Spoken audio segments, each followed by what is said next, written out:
Pemirsa, Kejaksaan Agung melalui Jaksa Agung Muda bidang pidana militer menetapkan 3 orang tersangka dalam perkara koneksitas dugaan tindak pidana korupsi proyek pengadaan satelit orbit 123 Bujur Timur di Kementerian Pertahanan RI. Ketiga tersangka tersebut dijerat dengan pasal berlapis.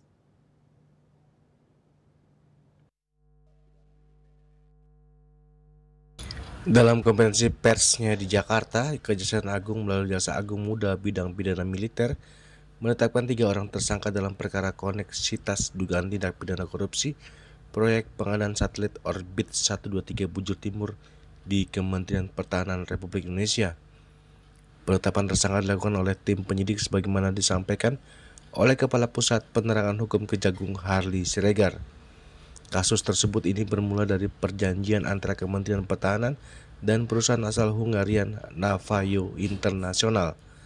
Adapun ketiga tersangka yang ditetapkan berdasarkan surat perintah penyidikan di antaranya Laksamana Muda TNI Purnawirawan LNR, ATVDH selaku tenaga ahli satelit di Kementerian Pertahanan, GK selaku CEO Navajo International.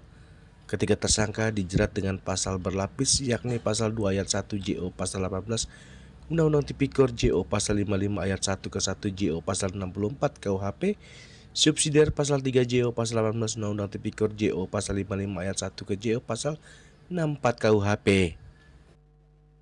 Bersama-sama dengan jajaran pidana militer.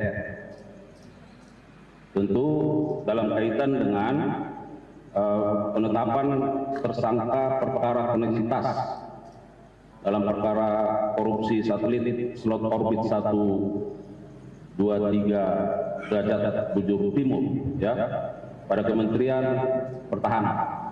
Rekan-rekan media, Direktur Penindakan pada Jampimil beserta jajaran tentunya nanti akan menyampaikan terkait dengan perkembangan penanganan perkara dimaksud. Namun yang perlu kami sampaikan bahwa dalam perkara ini setidaknya ada 52 orang saksi dari kalangan sipil yang sudah dipanggil dan diperiksa, dan juga ada 7 orang dari kalangan militer. Dan kemudian setidaknya ada 9 orang yang diperiksa sebagai ahli, 6 diantaranya merupakan ahli satelit, ya, dan yang lainnya tentu ada ahli hukum dan ahli keuangan negara.